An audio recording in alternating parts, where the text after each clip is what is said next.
Welcome back to Just Careers. I'm so excited to bring another incredible guest. We are speaking with Esmeralda Agapiou, who is the creative director at Form and Make Interior Architecture. Welcome, Esmeralda. Hi, Maria. I'm really glad to be able to have this conversation with you and talk to you about my career, my journey, and my development as an architect.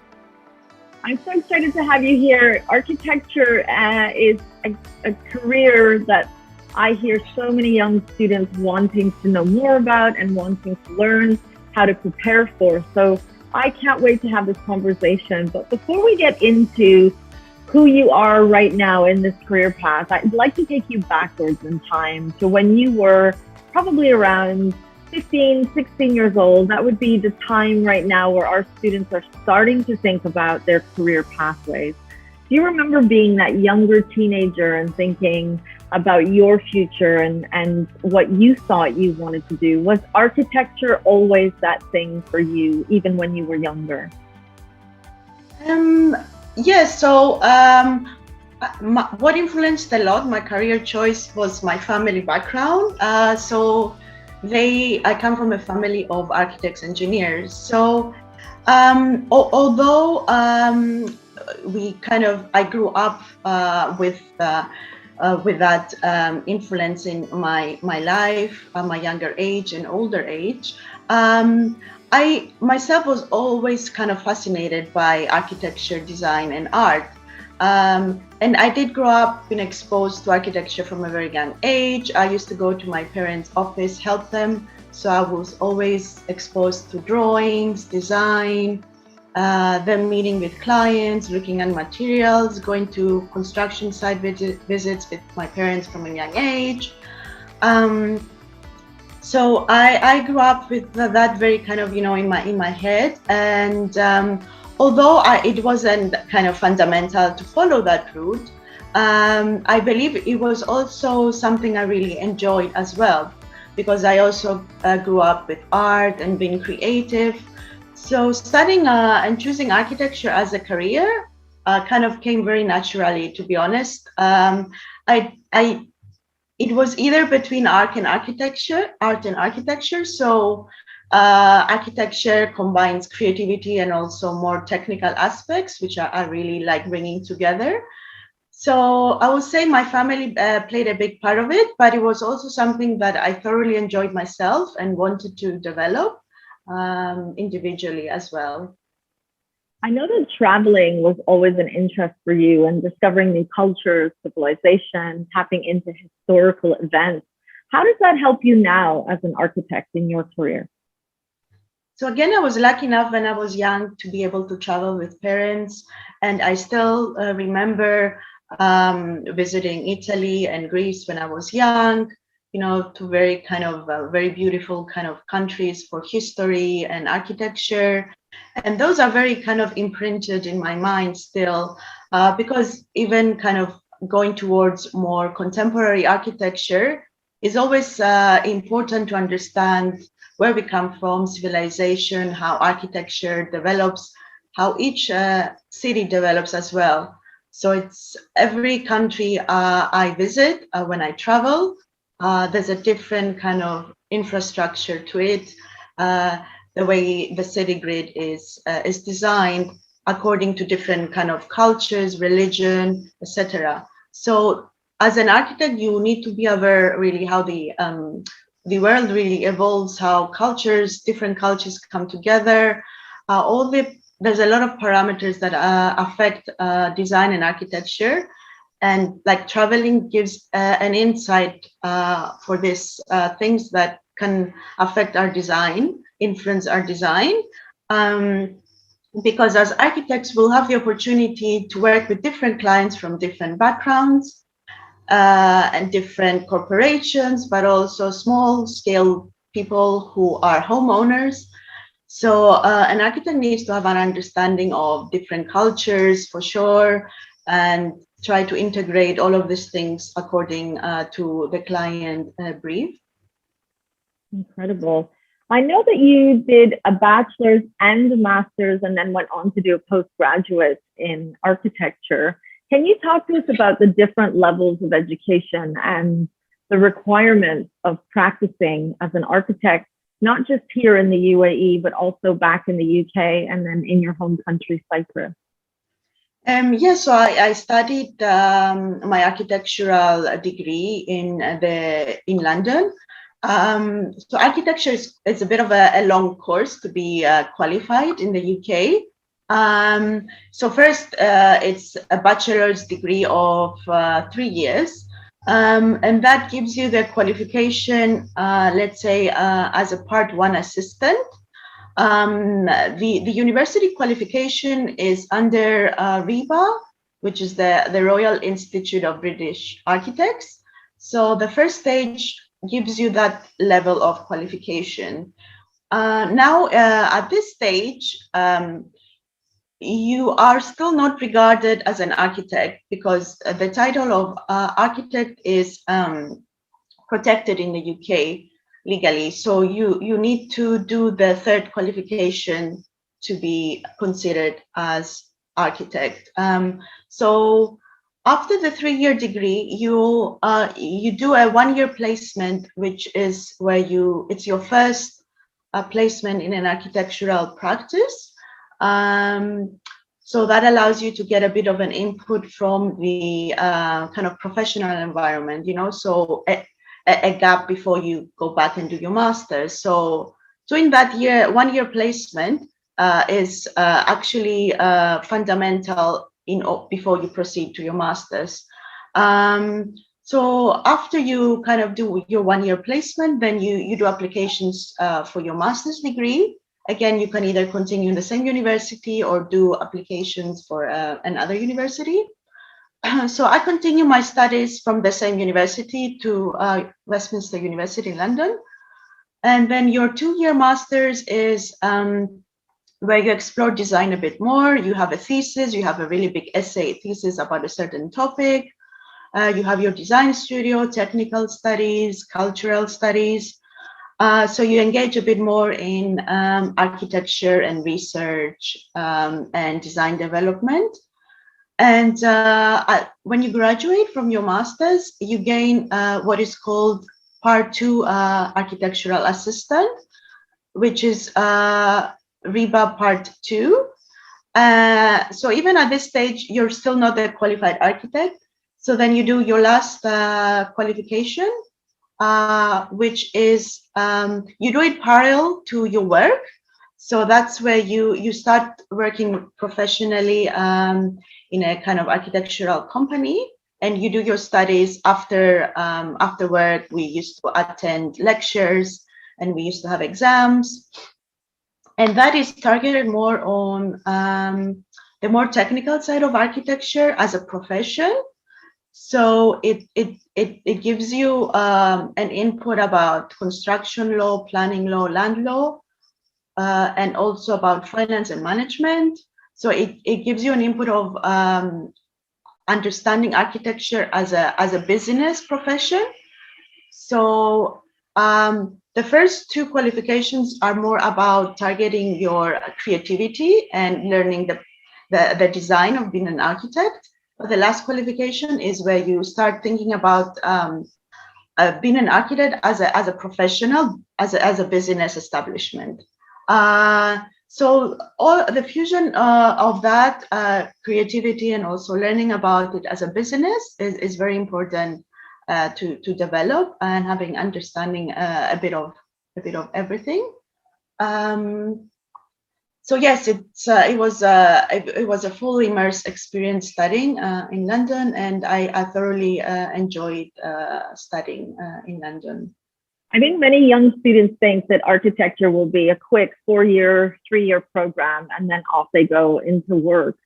Did you enter the field of architecture, the study of architecture, fully aware of the number of years and intensity of study that you would have to go through, or was that a surprise for you when you went on that journey? And no, I was full aware of the kind of long kind of career path for qualifying as an architect. So that's true. You need to be, I think, very dedicated to want to study architecture. because it's a long process at the university, but it's a very fulfilling and challenging kind of career. It's also something that you can go anywhere in the world and have an opportunity there, you know, to develop as an architect. So you need to be dedicated to kind of keep up to it, but it's very fulfilling at the end. I was fully aware of the long process, but you know, when you're 18, you're very excited to go to university as well. And in some ways, it does take longer until you finalize your studies and start working, you know, instead of a 3-year or 4-year degree and then suddenly working. So let's say it's a bit of a longer process, finally getting your first job. Maybe I was like 25 or 24, 25 instead of like 22, 23. But you need to be very dedicated, and you need to be very challenged by this profession, and it will be very fulfilling in the end and enjoyable. Talk to us about your daily tasks. I mean, thinking about an architect, you know, I think design, beautiful house, interior, garden, exterior. But what's it really like on a daily basis? Like, take us through your morning to end of day and what you do daily in the office. So normally I initially, to commence the project, I meet with the client. They give me the briefs, the requirements, and then I sit down, I look at different proposals, options, and we have a meeting and discuss it. So when we establish the first principles, my daily tasks will be to develop this in more kind of detail. Normally I look a lot at Pinterest, trying to get, you know, inspired. Normally I have a lot of ideas coming through. So I try to limit myself and things that will be very specific for the project, that will work for the project. And then I start doing sketches, different options, before I go into computer programming like AutoCAD. And then I start looking at the building mass in a bit more detail. So as an architect, you always need to have in mind the client brief, what their requirements are, how you can fit it, you know, in the plot boundary. And there's always a bit of moving things around to make things work. You thoroughly need to sit down and discuss with the client every stage of the design process, you know, to ensure what we're designing is in parallel to their aspiration. Then when we have that developed a bit, then I follow up a bit more with the concept, which will be about the materials, the look and feel of the interiors, all the other components that come together. But the first input will be to start getting the building together with the client brief and all the components that they want to work together as a building. Incredible. Esmeralda, talk to us about your organization. So I know that you've gone freelance. You're totally self-reliant right now, working with your own clients and partnering with potentially larger architecture firms. Talk to us about your enterprise and what it's like for you to have gone from working for a firm to being your own boss. Yes, so in 2019, I decided I wanted to dedicate, more my time and my profession towards targeting personal projects and working directly with personal clients. So I kind of started to network, a bit, trying to get the first client. And I was kind of successful in that, started the first project. That followed up with a few more projects after that. It has been very challenging because suddenly, most of the time, I might not spend in designing, but thinking about how to get, clients, how to market myself. So it's how to do quotations, fees, and sell, my services, build on my website. So there was a lot of things that had to kind of come together before I could really give a full picture of myself. So what this allows me is just, let's say, to have a bit more kind of freedom to my working hours, let's say potentially I can work from remotely or anywhere that I want to. I still like meeting clients though, as a first kind of input to keep, that to get to know each other, because it's very important to understand, their culture, their traditions, their hobbies, and how that fits in the design. So what I'm kind of doing now has also given me a bit more kind of freedom in the design. And what I really enjoy is having that personal conversation with clients on a one-to-one kind of basis. But also it came with a lot of kind of challenges because, as I said, suddenly I had to think of kind of everything, and these things are still developing.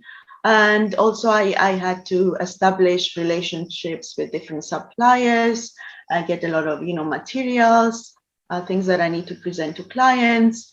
So it has been an adventure, very challenging, but it's something that I'm kind of keen in kind of moving forward, maintaining and, growing even further.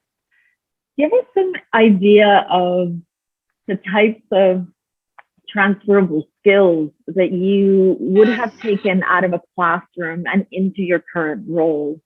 So I know that those soft skills are often things that we talk about when we're working with clients, not the technical skills that you would learn in your architecture classes, but more the how are you dealing with clients?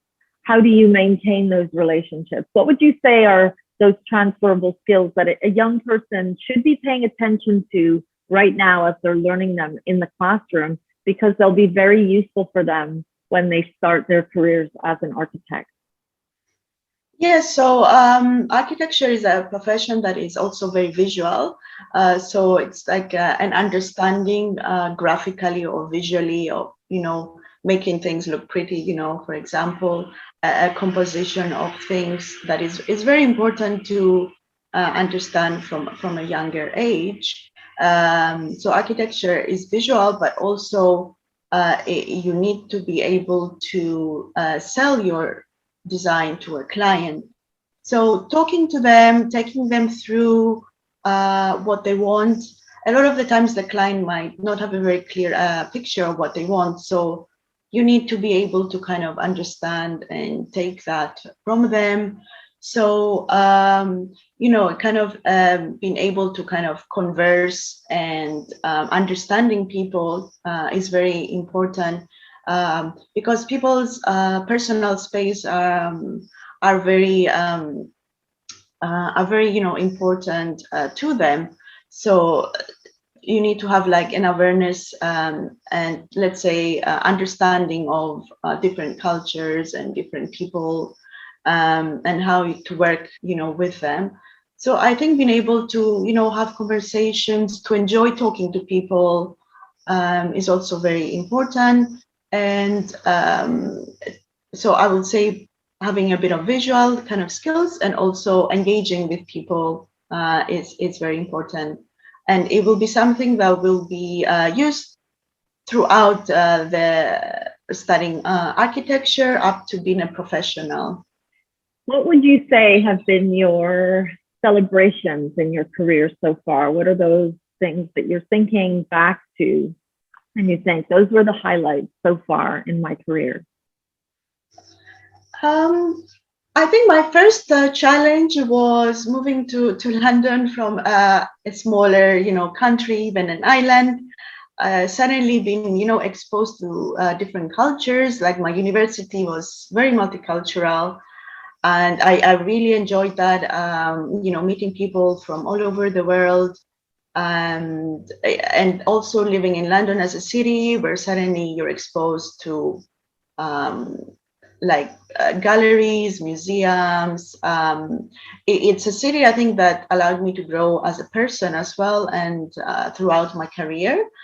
And my second challenge was taking the decision to move to Dubai, which again is it's something that I wanted to push myself to, let's say, get away from my comfort zone and to expose myself to a different environment, different kind of culture and how design can adapt and inform in a different environment.